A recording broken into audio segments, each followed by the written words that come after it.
a misa, ya toqué en el piano para Elisa, ya aprendí a falsear mi sonrisa, ya caminé por la cornisa, ya no sé qué hacer conmigo.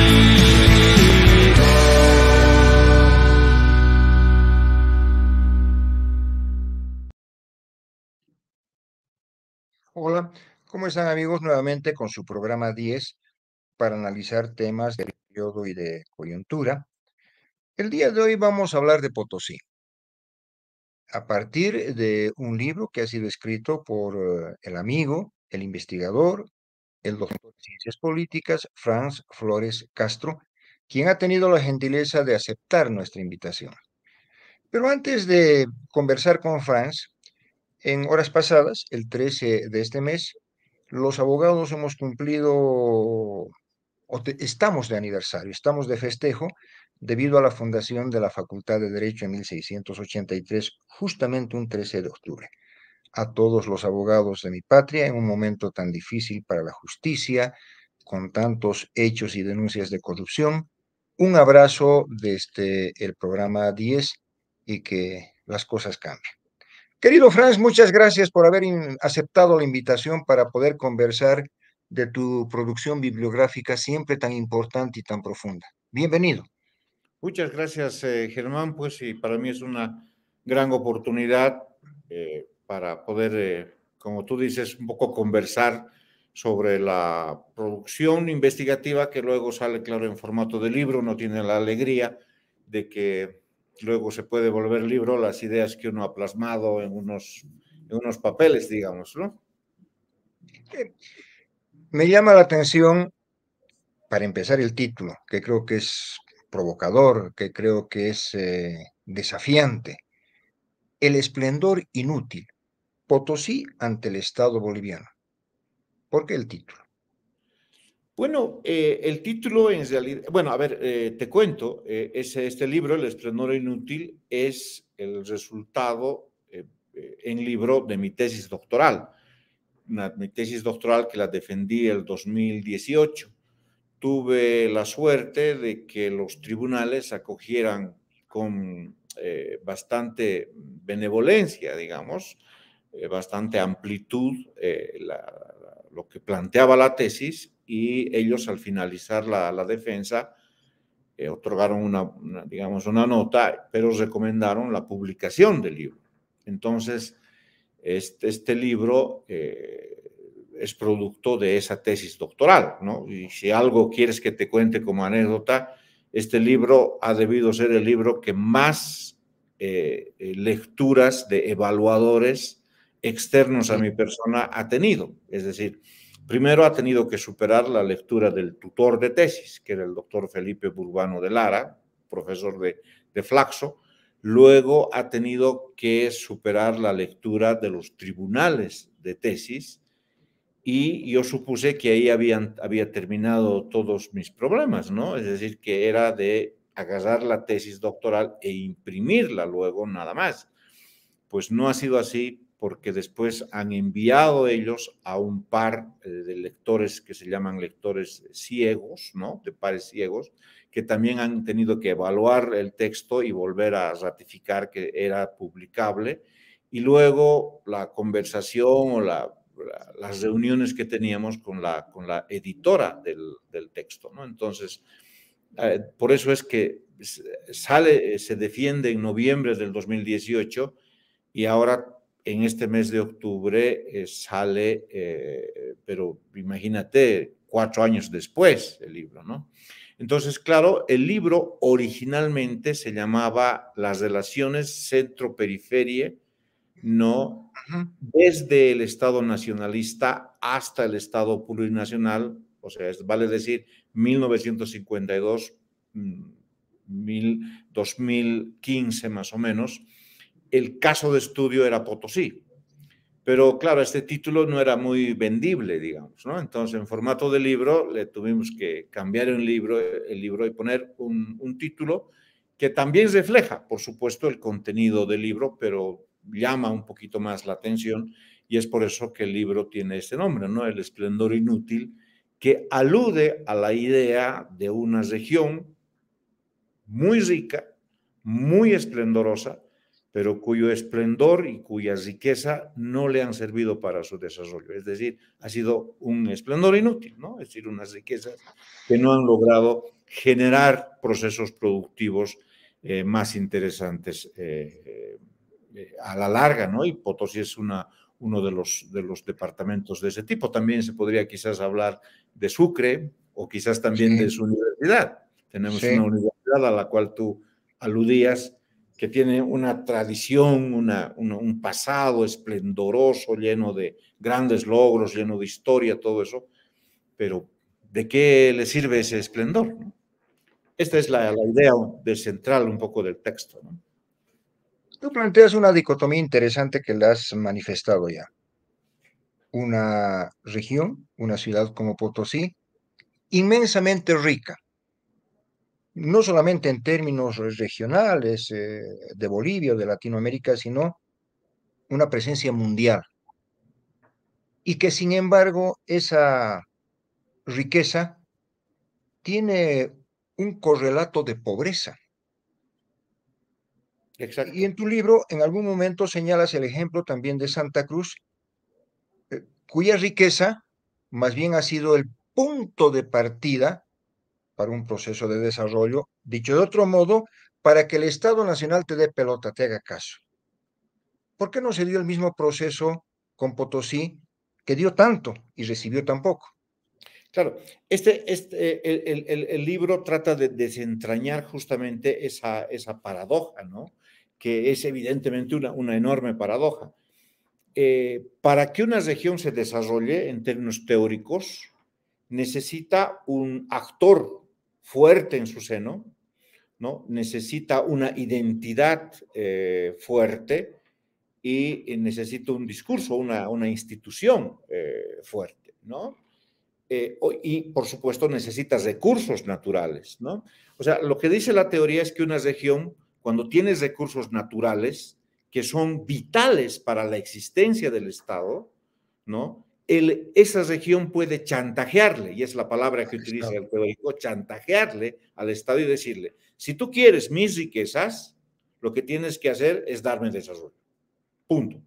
¿No? Eso es lo mismo, esto mismo pasa en Barcelona, por ejemplo. Barcelona es una región muy rica en España, y Barcelona le dice, si tú deseas que nosotros compartamos nuestra riqueza con el Estado español, con el reino de España, porque es así como se llama, con el Estado español, ¿no? Tienes que generarnos desarrollo, nos tienes que además dar autonomía, todo eso, ¿no? O sea, ¿no? Y eso pasa también, por ejemplo, en Ecuador con Guayaquil, ¿no? Región fuerte, región rica, pero que logra arrancarle al Estado. Ahora, Potosí, al igual que su par de Santa Cruz, tiene esas tres condiciones. Santa Cruz tiene identidad fuerte, la identidad camba es fuerte, tiene recursos naturales fuertes y tiene un actor dentro de Santa Cruz muy fuerte, que es el Comité Cívico. Entonces tiene tres condiciones, digamos, como para que le puedas chantajear al Estado. Esa es la idea, ¿no? Y Santa Cruz le pudo chantajear al Estado, históricamente, ¿no? El 11%, por ejemplo, fue un chantaje al Estado. Le dijo, si quieres mi petróleo, pues nos das el 11%, ¿no? Y eso fue en Bush, cuando le da el 11% de regalías petrolíferas, y en 1959, cuando Hernán Siles Suazo desea retirar las regalías, se origina un problema enorme en Santa Cruz, ¿no? Que casi los pone en estado de apronte, ¿no? Frente al Estado central. Pero Santa Cruz sí pudo hacer eso, pero Potosí no pudo hacer eso, esa es la paradoja, teniendo las tres condiciones. Por ejemplo, tenía el actor central, el proletariado minero, ¿sí? Tenía los recursos sin los cuales no podía vivir el Estado. Desde el 52 el Estado ha tenido que vivir mal o bien del estaño. Y tenía una identidad fuerte. El potosino tiene una identidad potosina fuerte.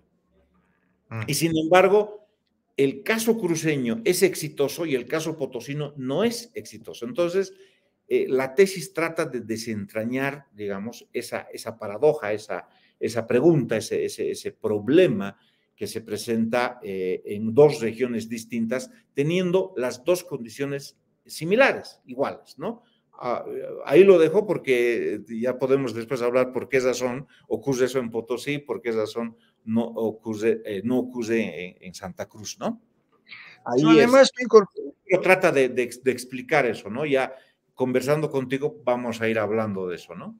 correcto. Pero además, tú en tus ideas planteas algo que también es provocador y que lo anunciaste. Tres grandes periodos. La Revolución del 52, 1952 hasta 1985, inicio del modelo neoliberal hasta el, digamos, 2006, un poco más, y luego todo el periodo del MAS hasta el 2015. Esta situación, estos clivajes que tú señalas, esta forma diferente que no reacciona al igual que en Santa Cruz, ¿se mantiene o estos periodos históricos contribuyen en algo a generar el desarrollo o el no desarrollo potosino? Claro, se mantiene, mi hipótesis es que se mantiene hasta el 2010. O sea, acá te explico, ¿no? ¿Por qué razón, no? En Santa Cruz sí puede chantajearle al Estado y Potosí no lo hace. Por una razón básica.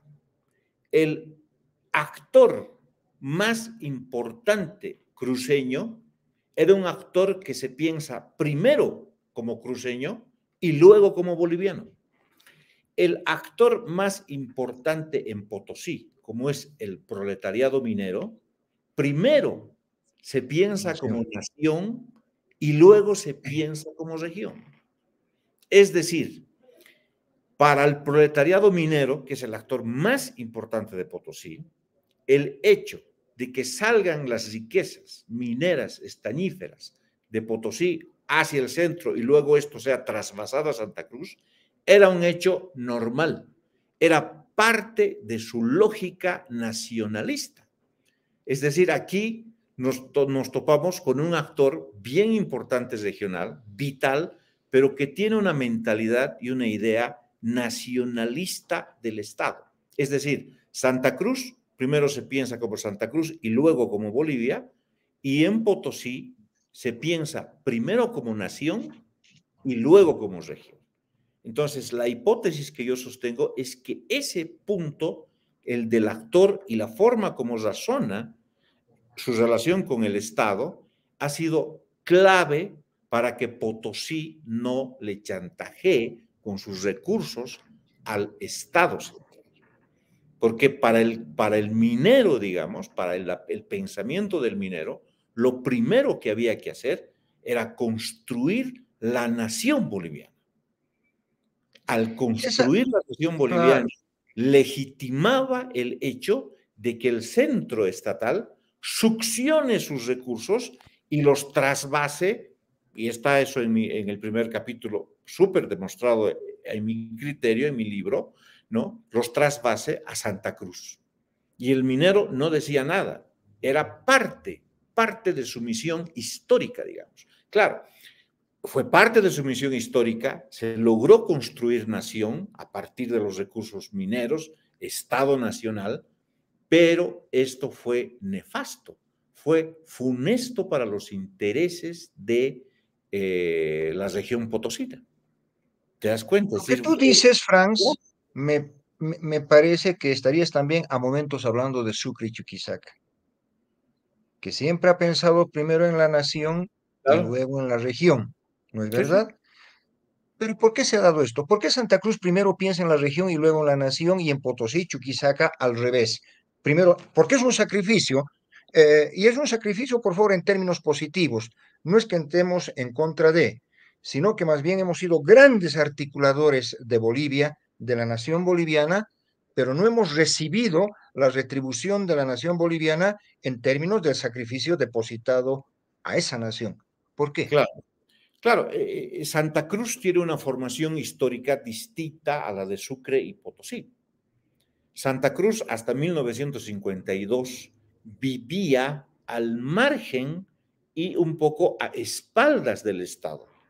Santa Cruz hizo un memorándum, ¿no? A inicios de siglo, ¿no? Del siglo XIX, ¿no? Un memorándum muy fuerte, donde muestra y le dice al Estado que nos estás olvidando. O sea, no es posible que la región cruceña continúe pobre, continúe desconectada, continúe, bueno, tal y como estaba. Y digamos que en el cruceño, desde antes del 52, se va generando una idea, una identidad regional cruceña mucho más fuerte que la identidad nacional boliviana. Ahora, para el caso potosino, está claro que desde incluso antes del 52 eran los forjadores de la nación boliviana, y Chuquisaca es el caso similar, o Sucre, digamos, no tanto Chuquisaca, Sucre, digamos, ¿no? Que se sentía y se sentía como parte o como gestora o como, qué sé yo, el lugar donde se había creado y desde donde debía de nacer la unidad nacional. Entonces, lo mismo podría pasar con Chuquisaca, ¿no? Es decir, pensarse primero como nación boliviana y luego pensarse como región boliviana. El problema con Chuquisaca es que, a diferencia de Potosí, quizás hasta los hidrocarburos, pero a diferencia de Potosí, no tenía un producto apetecido por el Estado, sin el cual no puede vivir, que pueda permitirle chantajearle al Estado. Es decir, decirle, yo comparto mis recursos contigo, pero tú me das a cambio desarrollo, ¿no? Potosí podía hacerlo, pero no lo hizo por justamente la centralidad y el pensamiento nacionalista de su actor más importante, como era el proletariado minero. Ahora, uno puede pensar que esto acaba cuando llega el neoliberalismo. ¿Sí? O sea, llega el neoliberalismo y desaparece la Comibol, desaparecen los mineros, el sindicato se debilita, todo eso. En mi estudio sostengo que, a pesar de eso, los movimientos de izquierda que quedaban todavía en Potosí continuaron manejando el discurso nacionalista, ¿no? Continuaron defendiendo la nación versus el neoliberalismo esta vez. Y cada vez que existía algún interés, digamos, de alguna empresa extranjera por tratar de explotar los recursos potosinos, ahí aparecía nuevamente el pensamiento nacionalista fuerte de izquierda y se oponían radicalmente a la llegada de inversiones extranjeras. Es el caso más claro del litio. Te acordarás que cuando el gobierno de Jaime Paz, ¿no? Sencillamente los potosinos, dirigidos por Comsipo y Comsipo dirigidos por actores de izquierda, se opusieron tajantemente a el ingreso de la Litco a Potosí. Y no era porque estaba mal el contrato, nada de eso. Sencillamente era porque tenía una idea nacionalista, un sentimiento nacionalista respecto de esto, ¿no? Entonces, esto es una cosa que ha sido fuerte a lo largo de la historia hasta el gobierno de Evo Morales, hasta del 2010 más o menos, ¿no? Tú empleas como un elemento teórico clave en tu estudio la relación centro-periferia en los tres periodos, vale decir, del 52, del 85 y del 2006 adelante. ¿Por qué no nos explicas un poquito esto, relación centro-periferia, que es un concepto en la ciencia política, en la sociología del desarrollo a nivel universal, pero también hace referencia al caso específico de Potosí? Claro, la relación centro-periferia alude a la existencia de un centro estatal, ¿no? Que busca expandirse territorialmente, ¿no? En todos aquellos espacios territoriales que considera suyos. La construcción del Estado, comprenderás, es una cosa muy compleja. El Estado no puede estar en todas las regiones a la vez.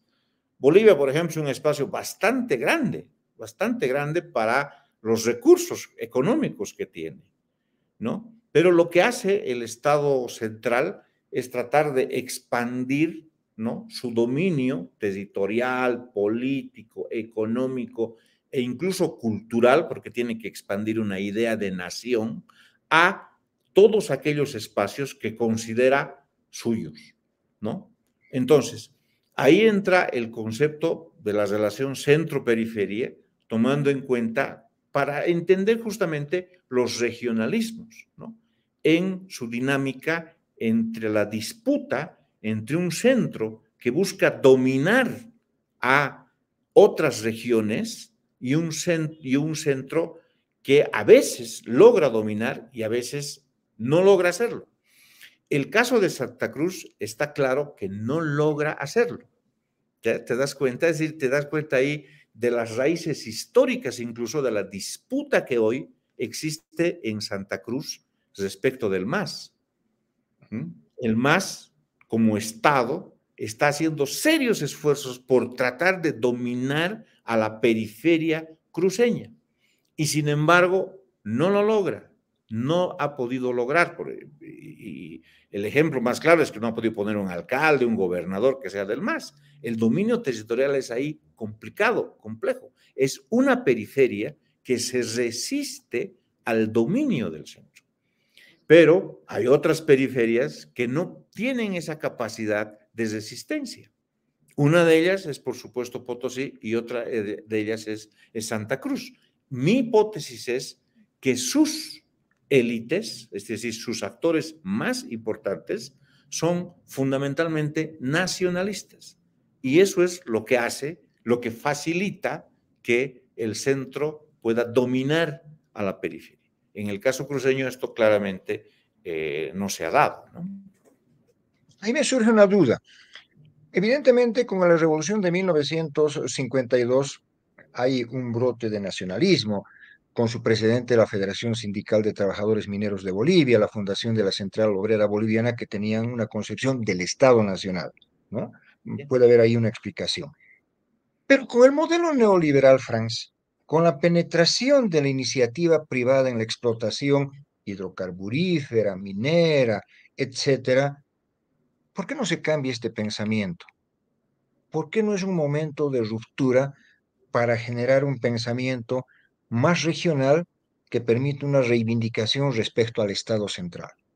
Claro, porque a pesar de que, como te decía, a pesar de que el minero sindicalizado, cuando llega el neoliberalismo, es fuertemente debilitado, porque la idea finalmente del neoliberalismo era esa, ¿no? Sí, O sea, señor. debilitar al actor que se le oponía tan fuertemente en todo lado, en las calles, todo eso. Pero pese a eso, la ideología, diríamos, o la identidad política o el pensamiento nacionalista pervive pues en los actores. Esto es algo que la política económica puede cambiar, pero culturalmente las regiones continúan pensándose como nación y no como región. Esto es como un legado que permanece a lo largo del tiempo y tarda muchísimo, muchísimo en cambiar de lógica.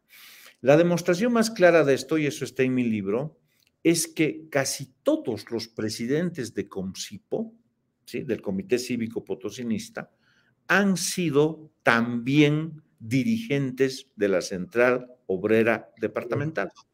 O, de alguna manera, lograban colocar a personajes que eran de la órbita, digamos, de la Central Obrera Departamental, ¿no? Entonces, COMCIPO en realidad era un instrumento que utilizaban, y lo quiero decir así claramente, COMCIPO, el Comité Cívico Potosinista, era un instrumento que utilizaban el sindicato minero o la Central Obrera Departamental para mejorar su posicionamiento de negociación política con el Estado. Y utilizaban el discurso regionalista, o utilizaban la identidad regionalista potosina tan fuerte para, a través de esta identidad, generarle problemas y generarle conflictos al Estado central. Es decir, es interesante esta lógica porque cuando el minero sindicalizado va y reclama al Estado, no dice estoy reclamando porque yo como minero, sino estoy reclamando, estoy tratando de defender todos los intereses de todos los potosinos y moviliza la identidad potosina para vehiculizar o para lograr sus propios intereses o sus propios objetivos políticos y económicos del mundo sindicalizado potosino, pero no de todos los potosinos. Hasta... ¿Por qué, Franz, perdón la interrupción, porque tampoco la participación popular logró un efecto inverso a este comportamiento nacional de Potosí? Porque la participación popular centró en los municipios una capacidad de desarrollo, de perspectiva, y no terminó cuajando en una posibilidad de que esa región tenga una mejor relación con el Estado Nacional. ¿Por qué? Claro, ese dato que pones es muy importante, ¿no? Porque la participación popular implicó un cambio en la relación centro-periferia. O sea, le dotó de mayores capacidades políticas y económicas a las regiones, digamos, ¿no? Y a las, por vía municipal, como quieras, pero es un proceso de descentralización muy interesante y muy fuerte, ¿sí? Potosí también pudo en algún momento potenciar, la ciudad de Potosí, potenciar su desarrollo vía participación popular.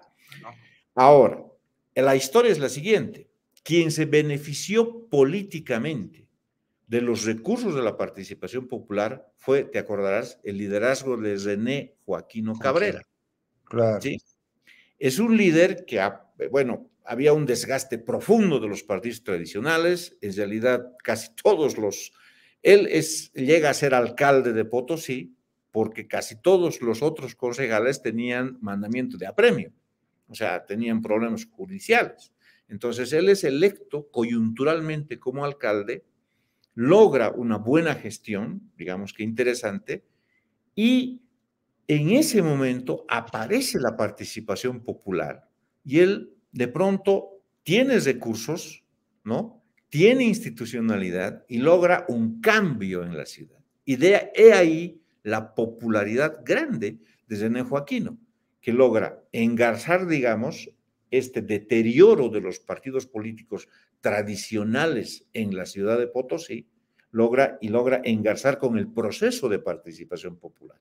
Entonces aparece ahí un liderazgo fuerte, un liderazgo interesante. Pero la historia no termina ahí. El problema está que René Joaquino trata de competir en su liderazgo con Evo Morales, cuando aparece Evo Morales, ya el 2002. Él tiene sus propios representantes, por ejemplo, en la Asamblea Constituyente, Sí, tiene señor. su propio partido político y tiene sus propios diputados, tiene una diputada, creo, en el Parlamento, y siempre que trata de... Su esposa, ¿no? Creo que fue su esposa la... Sí. Su esposa, y siempre que habla como que enfrentándose a la lógica de dominio del centro, a la lógica de dominio estatal del MAS, a la lógica de dominio de Evo Morales. Es un actor contestatario a Evo Morales porque él todavía es alcalde cuando Evo Morales está en su auge, digamos, ¿no? A René Joaquino lo saca en el 2010. O sea, desde el 2006 hasta el 2010 está ahí disputándose René Joaquino con Evo Morales. Claro. ¿Sí? Pero ¿qué hace? Ahí el Estado, y esto es interesante, el Estado plurinacional, a la cabeza de Evo Morales, lo que hace es descabezar el liderazgo de René Joaquino. Es decir, allá donde el centro ve algún tipo de resistencia, esto es una lógica que se da en todo el mundo, no solo en Bolivia, allá donde el centro busca algún esquema de resistencia, algún liderazgo que les resiste al centro, es decir, que le contesta o que no es obediente a los mandatos del centro, es allá donde trata de debilitar, de descabezar a ese liderazgo. Y lo que hicieron con René Joaquino es una muestra absolutamente clara del dominio del centro. O sea, le instalan un juicio por una compra de autos usados que había hecho, casi lo encarcelan y luego lo cooptan y le colocan como senador para las elecciones del 2014, entiendo. ¿No? Entonces, claro, esto pasa en una región como Potosí, debilitada ya, que trata de levantar cabeza, digamos, con este proceso de desestabilización, pero que no lo logra del todo. Y eso pasa más o menos en todas las regiones. Sí. Pero lo interesante es cuando tú te preguntas, ¿y por qué no pasa eso en Santa Cruz? Claro. O sea, ¿por qué en Santa Cruz, pese a que también el gobierno del MASA les da duro, digamos, ¿no? Trata de descabezar su liderazgo, no lo logra. Y hasta el día de hoy no lo logra. Justamente porque Santa Cruz ha logrado desarrollar un esquema de resistencia mucho más fuerte que Potosí, o Chuquisaca, o Tarija, o peor aún, Oruro, ¿no? Que además puede ser su debilidad porque Santa Cruz piensa en Santa Cruz y no tiene sentido de lo nacional. Potosí y Exacto. Chuquisaca tienen los sentidos de lo nacional, pero no logran articular un pensamiento nacional. Ahora, ¿qué pasa con las empresas para Santa Cruz. transnacionales, Franz? ¿Cómo? Por ejemplo, San Cristóbal. ¿Qué pasa con la relación Potosí-empresas transnacionales? Bueno, esa es otra historia, digamos, bastante especial, porque cuando llega el neoliberalismo, a ver, hasta la llegada del neoliberalismo, el Estado boliviano tenía cierto dominio sobre los territorios mineros, cierto dominio, ¿no? Es decir, la Comibol estaba ahí y la Comibol finalmente definía, ¿no? Y era como un dique de contención para los intereses, sobre todo de las cooperativas y sobre todo también de los intereses extranjeros. Cuando llega el neoliberalismo, suprime a la Comibol y también de alguna manera suprime su capacidad de control sobre los espacios mineros. Entonces, dada esta apertura y esta ausencia de control de los espacios mineros, las posibilidades como para que empresas extranjeras ingresen al caso de a Potosí se abre, ¿no? Pero aquí lo interesante, en el caso del Cerro de Potosí en específico, ¿no? Porque está ahí San Bartolomé, que es una inversión fuerte, lo hacen, yo diría, en complicidad con un actor que en capacidad política le sustituye al actor proletario de la Comibol, que son los cooperativistas mineros. Correcto. Es decir, la empresa privada extranjera ingresa a Potosí de la mano y en alianza y en complicidad con los mineros cooperativistas que logran enganchar sus intereses y su capacidad de presión política con los intereses de las transnacionales. Por eso hay un libro, ¿no?, que narra justamente esta relación entre la empresa extranjera, sobre todo en San Bartolomé, y los cooperativistas, y ellos dicen, en el momento en que firmamos un acuerdo con los cooperativistas, nos estábamos asegurando nuestras inversiones, porque teníamos un defensor de nuestras inversiones de primer orden. ¿Te das cuenta? Es decir, las transnacionales no solamente buscan, o sea, dicen, Bolivia no tiene seguridad jurídica, cualquier momento puede venir un gobierno, nos puede sacar, el Evo Morales se le puede ocurrir nacionalizar, y el Evo Morales hace anuncios de nacionalizar. Sí, pero y no lo ellos hace. dicen claramente, si nos aliamos con los cooperativistas, es imposible que nos toquen nuestros intereses, porque el cooperativista está ganando parte también sus intereses son nuestros intereses.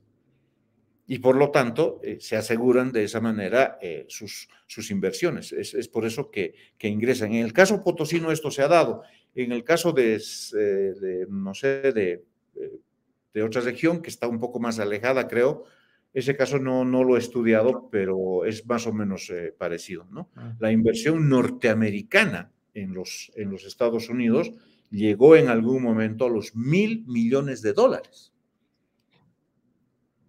Ahora mira Es tú, es increíble. interesante porque en Santa Cruz las relaciones con la iniciativa privada transnacional hidrocarburífera, que da unos resultados de presión al Estado y no así en Potosí. Y tú señalas en tu libro que hay una emergencia del cooperativismo minero como un poder económico importante, Sí, pero que no llega a conducir el destino de Potosí. claro. ¿Por qué? Claro, esa es la otra pregunta, ¿no? Porque el actor político, digamos, minero de la Comibol, finalmente termina por debilitarse y finalmente termina por desaparecer. Pero este actor político es sustituido por otro que también tiene una fuerza increíble, que también es minero, pero que es cooperativista. El gran problema con los cooperativistas mineros es el origen. Es decir, no son en rigor citadinos, no son, digamos, potosinos, ¿no? De hecho, hay un libro de, ¿cómo se llama?, de Pascal Apsi, donde habla de que los potosinos, digamos, de la ciudad o del centro de la ciudad, miran con cierto desdén y cierto desprecio Sí. el trabajo de los cooperativistas. Es decir, que la inserción social del cooperativista minero dentro del tejido social, si tú quieres, de la sociedad potosina, es un poco complejo, es un poco complicado, ¿no? Ahora, además de eso, muchas veces los intereses cooperativistas están en franca disputa con los intereses o los objetivos o la mentalidad de los potosinos.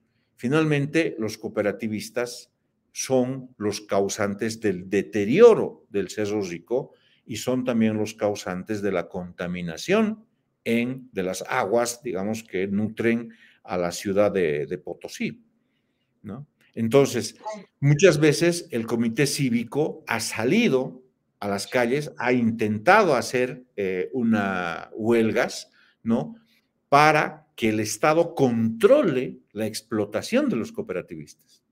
Y la respuesta de los cooperativistas siempre ha sido ir a Comcipo, salirse de Comcipo, incluso cuestionar la dirección de Comcipo e incluso tratar de hacer organizaciones paralelas. Paralelas, exacto. ¿No? Entonces, Exacto. es una cosa bien interesante porque el cooperativista, porque lo lógico sería, la pregunta sería, si hemos cambiado de actor y este actor es un actor privado como el cruceño, es un actor que tiene conexiones con los intereses transnacionales, es lógico que este actor ¿Es el pueda conductor? liderizar un cambio en la relación centro-periferia, digamos, en la relación Potosí-Estado central en este tiempo. Podría hacerlo, porque el cooperativista tiene una enorme capacidad de movilización y tiene una enorme capacidad económica además y enormes conexiones, pero no lo hace en realidad. Y ahí ingresamos al periodo 2019-2015 con Evo Morales y el movimiento al socialismo. Una relación que tú lo anuncias, centro-periferia, donde Evo llega con canchitas, con mercaditos, con su programa Evo Cumple. Evo Cumple, sí. Pero también hablas de la Asamblea Constituyente, planteas como un escenario de debilitamiento del proyecto autonómico departamental. ¿Por qué? Sí, la Asamblea, en realidad, cuando llega Evo Morales, ¿no? Te acordarás, un fuerte discurso, sobre todo de Santa Cruz o de la Media Luna, que era un discurso autonómico, ¿no? Y la Asamblea Constituyente, de una o de otra manera, trató de debilitar este proyecto autonómico cruceño, ¿no? Haciendo que las autonomías ya no vayan por la vía departamental, sino más bien vayan por la vía comunal, por la vía municipal e incluso indígena. Por eso es que hay varios tipos de autonomía, departamental, municipal, indígena, etcétera. Regional. Eso terminó por debilitar la propuesta cruceña, ¿no? Pero esto, claro, tiene que ver con una lógica del Estado. El Estado y el MAS y el Estado del MAS, el Estado plurinacional, no es una excepción, siempre va a tratar de dominar a las periferias y eso va a implicar siempre debilitar todo proceso descentralizador o de búsqueda de autonomías que tenga cualquier tipo de región. Estén ahí indígenas, estén ciudades no indígenas, etcétera. El Estado nunca, de hecho, permite dar o con mucha dificultad suelta el poder estatal a los espacios subnacionales, ¿no? Entonces el MAS logra en la Asamblea Constituyente debilitar el proyecto autonómico, ¿no? Y, por supuesto, se refuerza en realidad, pese al discurso que tiene el MAS, se refuerza el centralismo en Bolivia. ¿Por qué hablas de una resistencia económica, ¿no? ¿Por qué tú hablas de la resistencia de las periferias activas? ¿Qué es eso? A las periferias activas son las periferias como la de Santa Cruz, ¿no? O sea, yo hablo de una periferia activas, que son como las periferias de Santa Cruz, que son periferias que son capaces de resistir las pulsiones centralizadoras de parte, digamos, del centro estatal, ¿no? Versus las otras periferias, como el caso de Potosí, que teniendo todas las condiciones como para ser también unas regiones que se resisten, pues no lo hacen. Son regiones que aceptan pasivamente las pulsiones centralizadoras desde el Estado, ¿no? Y esto es algo absolutamente demostrable, ¿no? Le sacan del escenario político a René Joaquino y no hay mayores protestas, no hay mayor problema en Potosí. En Chuquisaca lo propio, después de lo sucedido en la Asamblea Constituyente, hay un proceso de descabezamiento de todos esos liderazgos que mal o bien habían aparecido en ese proceso. Lo mismo en Tarija, lo mismo en Oruro, pero no lo logra hacer en una periferia activa como es el caso de la periferia cruceña, ¿no? Es por eso esa diferenciación, digamos, un poco conceptual yo hago en el libro, ¿no? ¿Cómo se produce la reconfiguración de la política nacional y Potosí? ¿Cuál es el vínculo? Porque ahí también planteas a Concipo, y creo que es prudente o necesario, cuando menos, hablar de Pumari. ¿Está en esta reconfiguración con la política nacional? ¿Qué es lo que está pasando en relación a Claro, Potosí? claro. O sea, hay que preguntarse qué ha pasado, es interesante esto, qué ha pasado el 2019. De pronto tienes a Pumari, increíblemente, de la mano y abrazado con Camacho, ambos pidiendo la renuncia de Evo Morales. ¿Cómo es que una región como la Potosina, ¿no?, había logrado esa capacidad de protesta, y vamos a llamarla de resistencia al centro estatal, ¿no? Ahora, ¿por qué se da eso en Potosí? ¿Por qué se llega a un escenario como el del 2019 con la gente radicalizada en las calles, haciendo huelgas, demandando la salida de Evo Morales y gritando que había habido fraude, etcétera, ¿no? Se da por una razón, ¿no? Desde la instalación del gobierno de Evo Morales, el 2006, ¿no?, lo que hace el MAS es desconocer a su institución más representativa, como era Concipo. Es decir, la forma como el Estado se relaciona con la región, en muchos años, por ejemplo, antes, ¿no?, era, en el caso cruceño, era a través de su comité cívico. Es decir, el comité cívico es una suerte de conexión entre la región y el Estado. Y en el caso potosino, desde el 52, Sí. nunca han sido los partidos políticos quienes han sido la conexión entre la región y el Estado, cosa que debía de serlo, en teoría, cosa que debía de serlo en teoría. Sin embargo, no lo han sido. Siempre ha sido Comcipo, para mal o para bien, la institución que ha reclamado por los intereses potosinos y a la cual los potosinos ven como una institución legítima. Más allá de que se equivoque o no, ven como la institución más legítima para reclamar por sus intereses. Cuando Evo Morales llega al poder, desconoce por completo la representatividad de Comcipo. Se niega a negociar, los desprecia.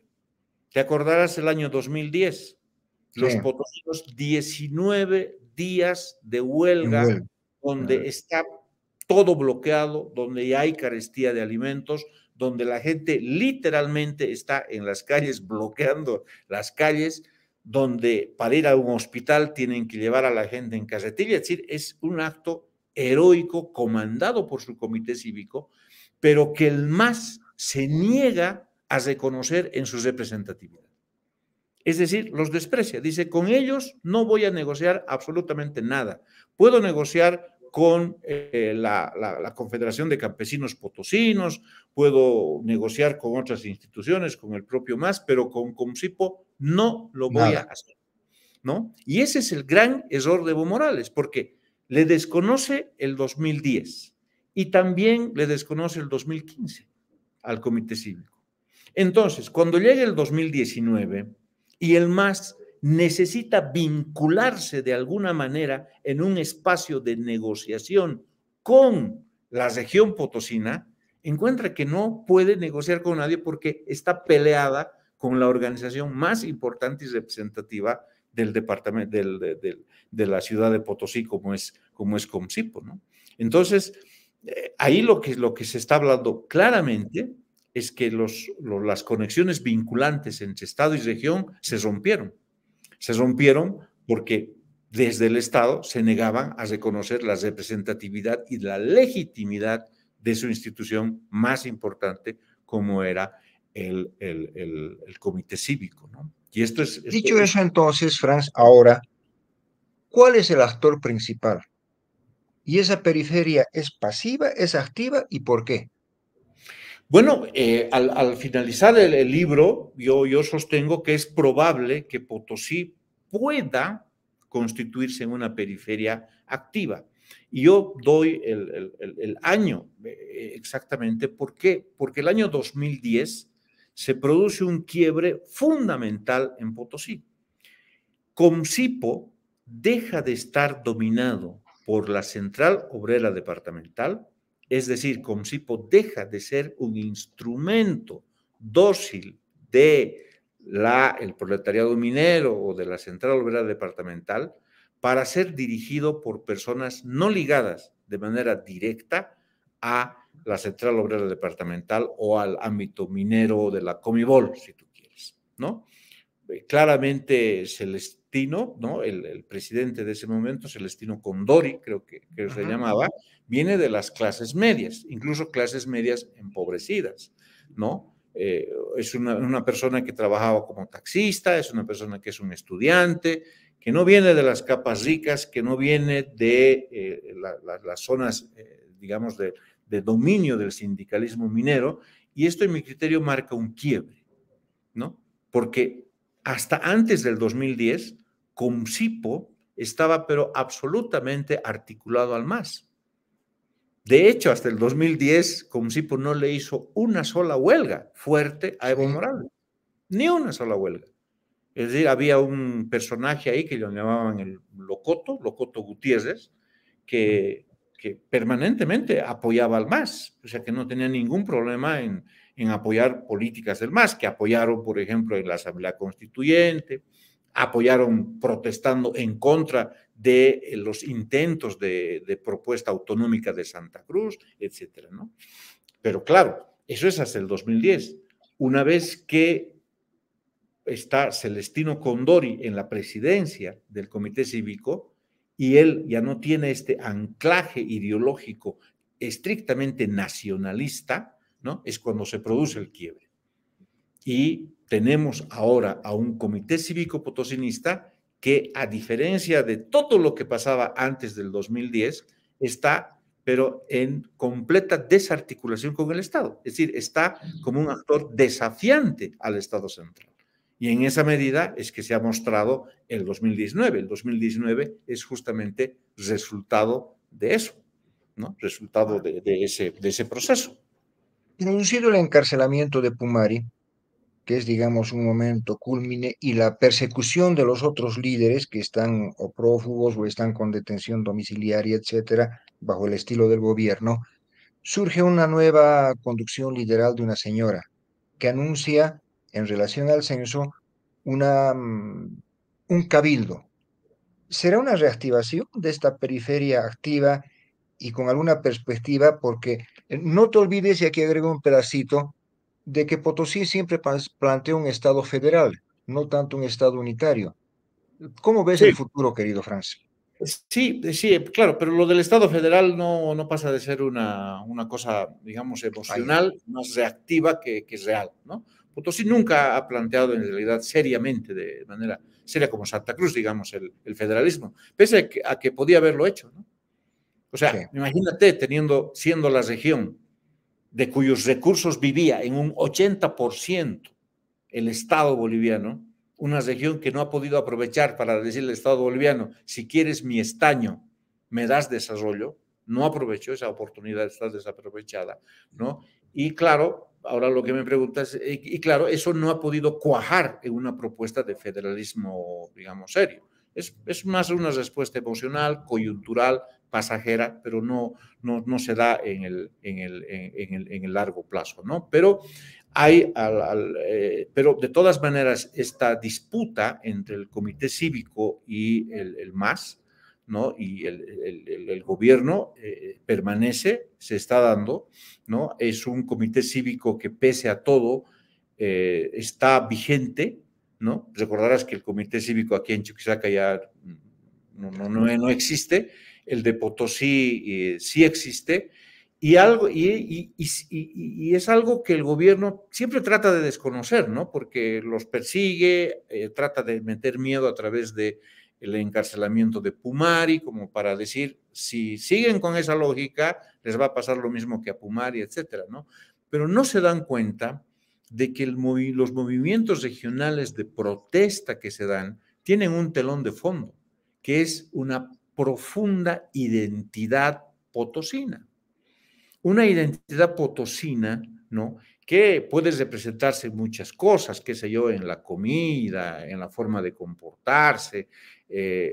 Bueno, la identidad se recrea en muchas cosas, pero para el potosino, la identidad que le moviliza es que lo ha dado todo al centro, ha dado todas sus riquezas al Estado y no ha recibido del Estado más que miseria y en el gobierno del MAS más que desprecio. Esos elementos son elementos que catalizan o que generan una protesta fuerte dentro de Potosí. O sea, cualquier dirigente cívico, independientemente de quién se trate, que pueda movilizar estos elementos fuertes que te digo en la identidad del potosino, puede generar una movilización, ¿no? Social, política, a largo plazo, muy fuerte frente al MAS. Es por eso esta identidad es fuertísima. El de decir, lo hemos dado todo y no hemos recibido Y no nada. hemos recibido nada, claro. Eso es terrible. Y en el potosino eso está en la mentalidad, en su identidad, es una cosa que se recrea permanentemente en los colegios, en las universidades, en las conversaciones.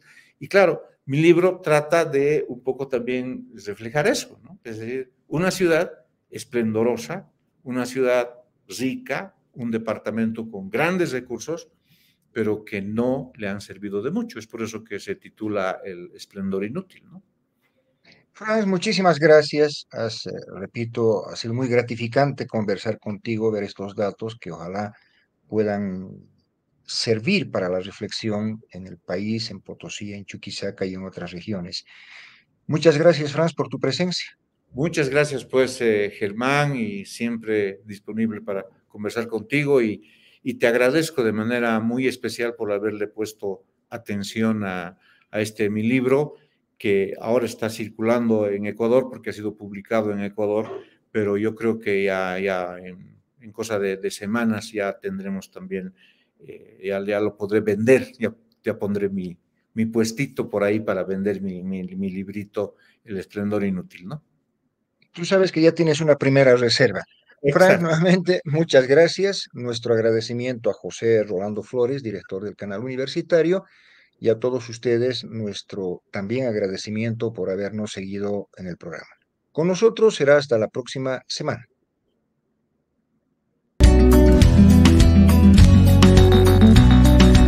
Ya tuve que ir obligado a misa, ya toqué en el piano para Elisa, ya aprendí a falsear mi sonrisa, ya caminé por la cornisa, ya no sé qué hacer con